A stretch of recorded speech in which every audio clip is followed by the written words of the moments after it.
What's up, guys? Jeff Cavalier, AthleanX.com. I got a good one for you today. A lot of people ask about how to target the different areas of the chest. And I'm going to show you exactly how to do it. I'm going to actually show you a foolproof, simple way for you to identify any chest exercise that does it. And of course, I broke out the muscle markers to show the anatomy to prove what it is I'm trying to teach you here today. So we definitely have 3 areas of the chest. Some people thought we only had 2, but there are anatomically 3 different areas. There's the clavicular area of the upper chest here, where the fibers attach to the clavicle. There's the sternal area of the chest, where all the fibers are attaching to the sternum. And we also have the abdominal head of the chest, which is really small. It actually goes right through the nipple here. Jesse did a nice job of drawing right over the nipple. Guys, I did that myself, not Jesse. So we come down here, but it inserts into the upper abdominal region and the area of the obliques here. Now, I want to go over the really easy, quick, simple thing here, because we all know this, right? So if I were to grab a decline bench and grab the dumbbells, what area of the chest am I working when I do a decline bench? It's the lower chest, right? We hear that the decline bench is actually one of the best variations of the bench that you can do because it activates the entire pec, the most of any of the 3 variations of the bench. But why is that working the lower chest? I'm going to tell you in 1 second. Because when we take the incline and we set it up, again, we all know that the incline bench works the upper chest here. And you can see the activation and contraction more favored there in the top portion of the chest.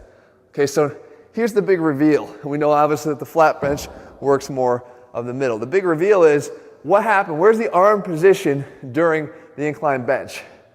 It's right here, okay? Now if I were to sit up, where are the arms in relation to the rest of my body? They're angled upward from the horizontal position. So this is parallel to the floor. But as soon as I start going above parallel, I start working the upper chest, in the upper chest, to a point where I lose upper chest in favor of shoulder, okay? We've talked about this before, that at this point now we're too delt heavy, that in order to get it down a little bit more, upper chest, I need to get a little bit lower. But I can't go below parallel here if I want to really favor the upper chest. Obviously the whole chest is going to contract, but if we want to favor that area, I got to keep it above parallel. When we're in the decline bench, again, I'll show you what it looked like down here. If our arms are up like this, we think that they're straight out. But if I were to sit up, look at their position. They're pointed down from parallel. So as soon as I want to do anything to target more of the lower area of the chest, again, favor that area, then you can't isolate. Favor, you go below that parallel position to start working the lower chest. So that's the easy one. As it relates to other exercises though, people get confused if they do an incline push-up. They think maybe it's working the upper chest. But watch what happens. If I were to come in here and step away, where's the position of the arms? It's below parallel, meaning it's going to be targeting the bottom portion of the chest. If I wanted to get more upper chest with a push-up that I was doing at home, I'd have to go the other way. I have to go where I'm pointing down and coming that way. Okay, so now from here, if I hold my arms there and get up, look at the angle. The angle is above parallel and working the upper chest. So we keep going.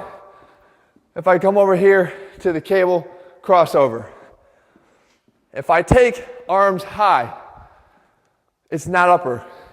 Arms high and come down here, that is again more of that lower abdominal head and sternal head here of the chest. So if I come from high to low, that's what we're working on. If I wanted to get up top here, which happens to be a great exercise, then you want to come low here and low here. And now we want to take it from the bottom up, right? When we finish up here, again, look at the angle of the arms in relation. They're not parallel here to the floor. They're any degree above that. And you can see that activation up and through here in the upper chest when we do that. Now keep in mind, all that means is if we kept the horizontal positioning for any of these exercises, then we're going to get more in the meaty middle area of the chest. Finally, 2 other variations. I talk about all the time how one of the best upper chest exercises you can do is a pullover with a focus on contracting at the upper chest. You could do a pullover like this. Squeeze your elbows in towards each other. Your biceps should be squeezing towards each other.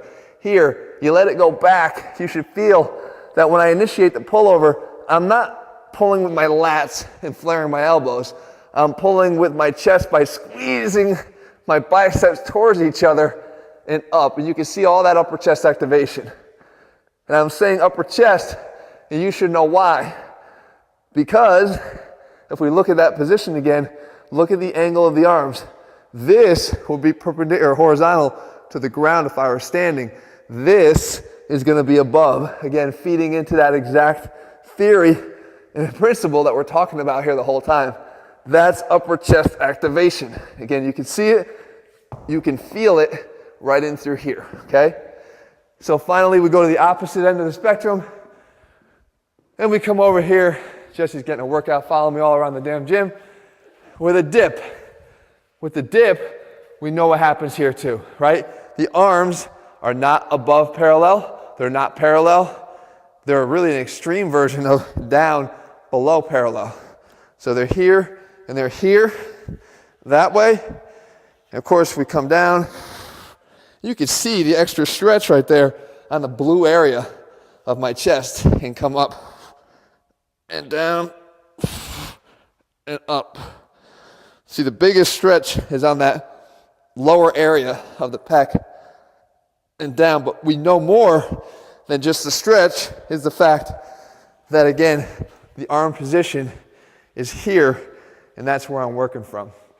So whatever other exercise you want to think of for chest, guys, let me know. I'll explain it if I have to in a future video, but they all follow suit. Wherever it is you're trying to target, the anatomy is going to show you how to target it. Follow the fibers is what I always say.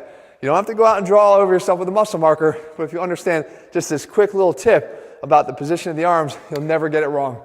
Guys, if you're looking for a program that puts the science back in strength, takes the details seriously because the details matter, and understanding the details is what makes it a lot easier for you to get much more out of your workouts.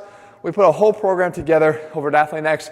Find the one that's best matched to whatever goal it is that you're trying to achieve at the moment by using our program selector in the link below this video. In the meantime, if you found the video helpful, leave your comments and thumbs up below. Let me know what else you want me to cover, and I'll do my best to do that for you in the days and weeks ahead. Even if I have to break out the markers again, Jesse, stay away from my nipple.